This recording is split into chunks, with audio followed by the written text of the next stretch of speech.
We just finished talking about aromaticity and Huckel's rules, and we used benzene as an example of something that is aromatic. Now let's unpack that just a little bit by looking at the molecular orbitals of benzene. And we're not going to look at all of the molecular orbitals here. We're just looking at those that are involved in the aromatic ring. So just the pi system on the ring, which is really going to limit us to just 6 orbitals, which is still quite a few.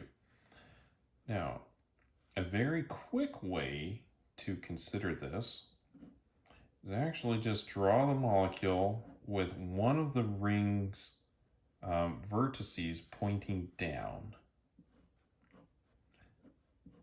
And then we can just simply translate that into a molecular orbital diagram.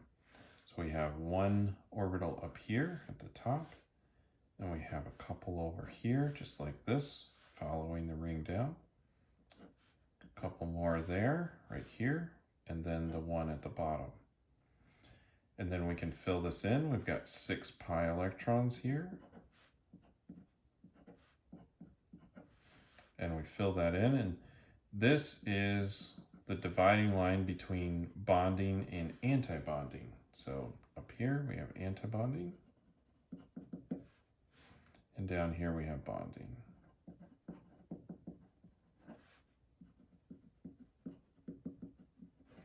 So this is a quick way to look at it, but of course that's not a very great way to just say, oh, well, here it is. We should probably start drawing some of these orbitals out.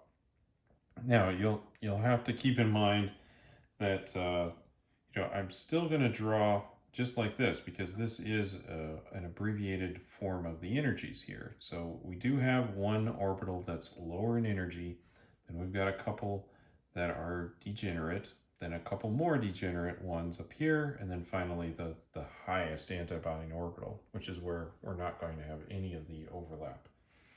So let's start down here with the bonding orbital, and that's going to have a maximum amount of overlap.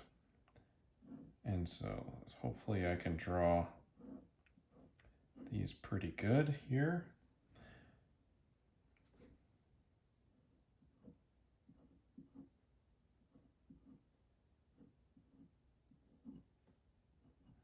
I'm going to draw the p orbitals a little bit smaller than definitely they would exist in real life, but that's just so that we're not cluttering up the page too much here.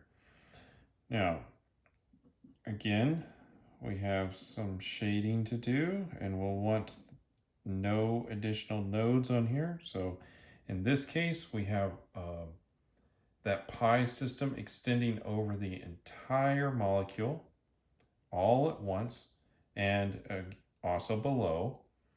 And this will form our lowest energy orbital for the pi system. Right? Next, we'll need to draw a couple, these 2 orbitals here. They will have one nodal plane in them. So I'm going to go ahead and do that.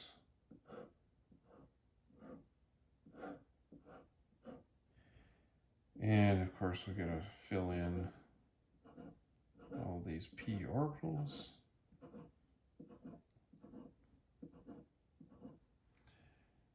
And we can do the same thing over here.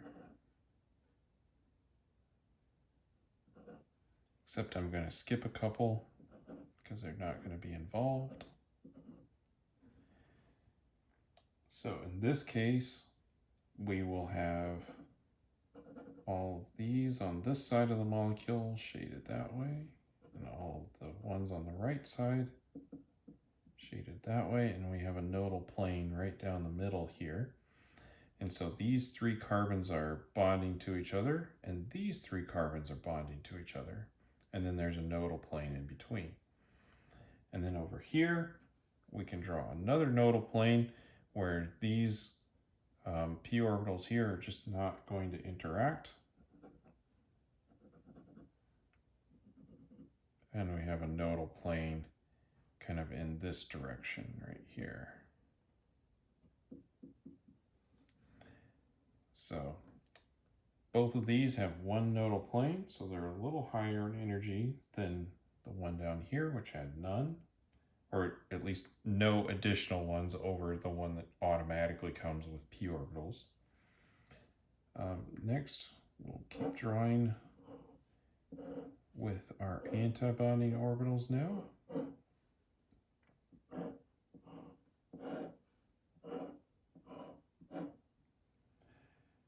And we'll need to add additional nodes. So like this down here, we're going to skip drawing one of the couple of the orbitals here, because it's not interacting. And then here we'll have to draw all of them in.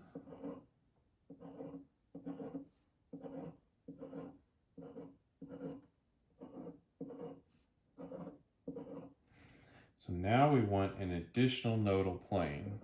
So we'll add that in by making this not the same polarity as that one. Same thing over here. We'll create the nodal plane right in between here.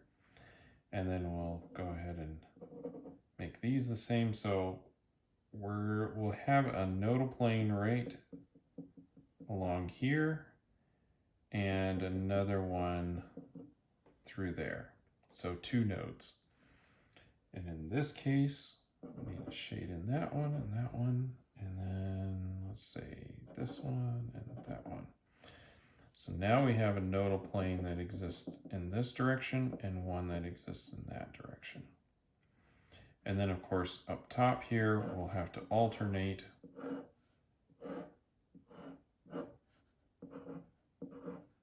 so that there's no constructive interference, or constructor overlap, I should say. So we'll just go around. And in this case, we'd have three nodal planes.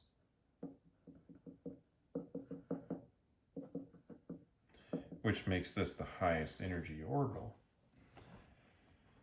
So we can see here how there's a pi system that extends over the whole molecule here, and additional two bonding interactions right here. These are the bonding, and up here we have the anti-bonding when we get even more nodes in there.